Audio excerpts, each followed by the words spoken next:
দেখতেই পাচ্ছেন দর্শক, এখানে কতগুলা ভেড়া। আসলে প্রজেক্টের ভিতরে আসলে অনেক ভালো লাগতেছে, আমি এই জন্য ভিডিওটা করলাম। তো এই দেখেন কত সুন্দর সুন্দর ভেড়া, আর জায়গাটা কিন্তু অনেক সুন্দর। আসলে এত সুন্দর লাগতেছে, আমি কখনো ভাবতে পারিনি যে আমার এলাকায় এত বড় একটা প্রতিষ্ঠান হবে।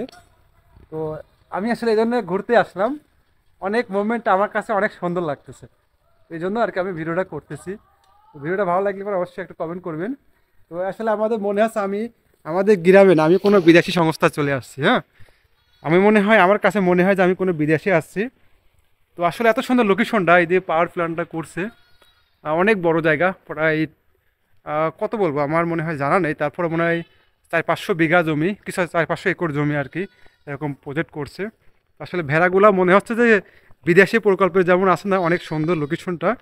তো দেখতেই পাচ্ছি আসলে কত সুন্দর চমৎকারভাবে খাচ্ছে আর কি। তো আমার আসলে দেখে অনেক ভালো লাগতেছিল, তো আমি এই জন্য ভিডিওটা করলাম। তো আসলে আপনাদের কাছে কেমন লাগছে একটু কমেন্ট করে জানাবেন। আসলে অনেক সুন্দর মোমেন্টটা, কত সুন্দর। হ্যাঁ, দেখতেই পাচ্ছেন এতগুলা ভেড়া। আসলে এই জায়গাটা ছিল সম্পূর্ণ কলার বাগান। হ্যাঁ, এখানে যতগুলা ছিল এগুলো সম্পূর্ণ কলার বাগান ছিল।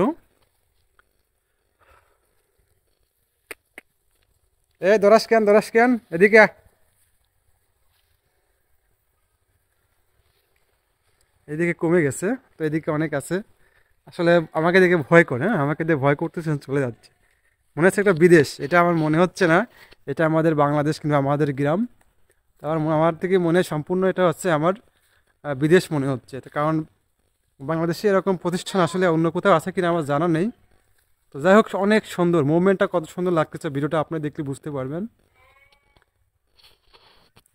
যেদিকে এখানে ভেতরে আসলে যেদিকে চোখ যাবে সেদিকেই মনে করবেন যে খালি এই সৌরবিদ্যুতের প্যানেল এবং পিলারগুলা গাড়া আছে, দেখতেই পারছেন কত সুন্দর মুভমেন্টটা। মনে হয় না আমরা এটা বাংলাদেশ কিন্তু আমাদের গ্রাম জগতে আছি। সম্পূর্ণ মনে হয় আমার এটা হচ্ছে বিদেশি জগৎ। তো আবহাওয়াটা কত সুন্দর দেখছেন, যেদিকে চোখ যায় আর চোখ যায় সৌর সৌরবিদ্যুতের প্যানেল আর প্যানেল আর প্যানেল।